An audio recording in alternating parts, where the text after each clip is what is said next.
রায়পুরায় কাউকেই green signal দেওয়া হয়নি বলে দাবি করেছেন নরসিংদী ৫ রায়পুরা আসন থেকে বিএনপির মনোনয়ন প্রত্যাশী ৬ প্রার্থী। সোমবার বিকেলে নরসিংদীর রায়পুরা উপজেলার রায়পুরা পৌরসভা মাঠে উপজেলা বিএনপির কর্তৃক আয়োজিত বিএনপির ভারপ্রাপ্ত চেয়ারম্যান তারেক রহমানের রাষ্ট্র কাঠামো মেরামতের ৩১ দফা বাস্তবায়নের লক্ষ্যে এক মতবিনিময় সভায় একথা বলেন।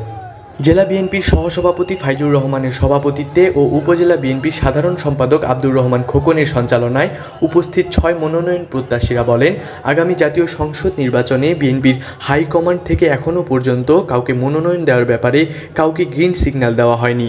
রায়পুরার একজন ব্যক্তি মিথ্যা অপপ্রচার চালিয়ে দলের নেতাকর্মীদের মাঝে বিভাজন তৈরি এবং রায়পুরা বিএনপির ঐক্য নষ্ট করতে চাচ্ছেন।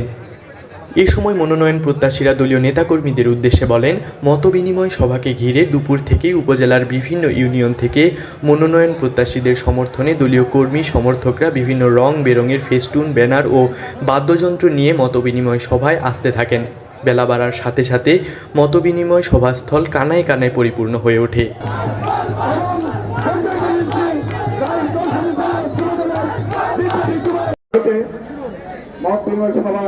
সম্মানিত সভাপতি, উপস্থিত কেন্দ্রীয় জেলা, উপজেলা, পৌরসভা, বিভিন্ন অঙ্গ সংগঠনের বিভিন্ন পর্যায়ে নেতৃবৃন্দ আছে। জাতীয় পতাকা পেতাম না, বাংলাদেশ নামক রাষ্ট্রের জন্ম হতো না, সেই মহান মানুষ, মহান স্বাধীনতার ঘোষক শহীদ রাষ্ট্রপতি জিয়া রহমানের শ্রদ্ধা করে স্মরণ করছি।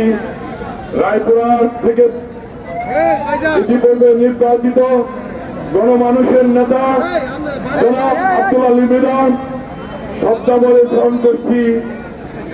মরহুম একে নেসারউদ্দিন, ইউনুস মিয়া খন্দকার সহ রায়পুরা উপজেলা বিএনপি, নরসিংদী জেলা বিএনপি যারা মৃত্যুবরণ করেছেন শ্রদ্ধা বলে স্মরণ করছি। গত জুলাই আগস্ট আন্দোলনে যারা নিহত হয়েছেন সমবেদনা জ্ঞাপন। সভাপতিত্ব করছেন ফাইজুর রহমান চেয়ারম্যান, সাধারণ সম্পাদক রায়পুরা উপজেলা বিএনপি আব্দুর রহমান খোকন এবং রায়পুরা উপজেলার নেতৃবৃন্দ, অঙ্গ সংগঠনের নেতৃবৃন্দ। আমি জানি না কোন বুঝে কোন জ্ঞানে উনি এই সংগঠনকে কটাক্ষ করে।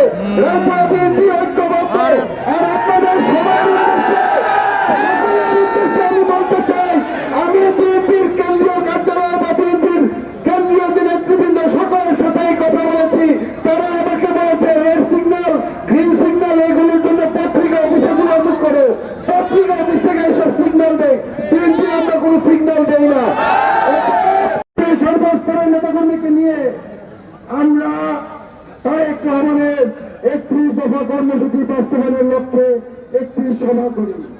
সেই সভাকে বন্ধ করার জন্য একজন ব্যক্তি ঢাকার দরজায় দরজায় ঘুরেছে।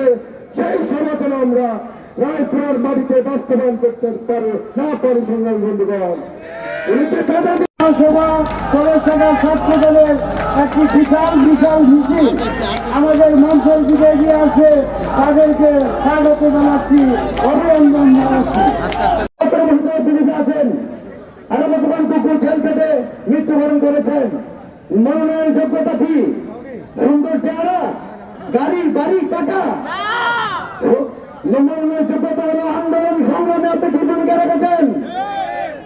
আমরা এখানে যারা বসে আছি সবাই কিন্তু মামলা হামলার শিকার খেল কেটেছি। মামলা হামলার শিকার না হয়ে এই নেতৃবৃন্দকে কাজ দিয়ে রায়পুরের এমপি হবেন আশা করতে পারেন?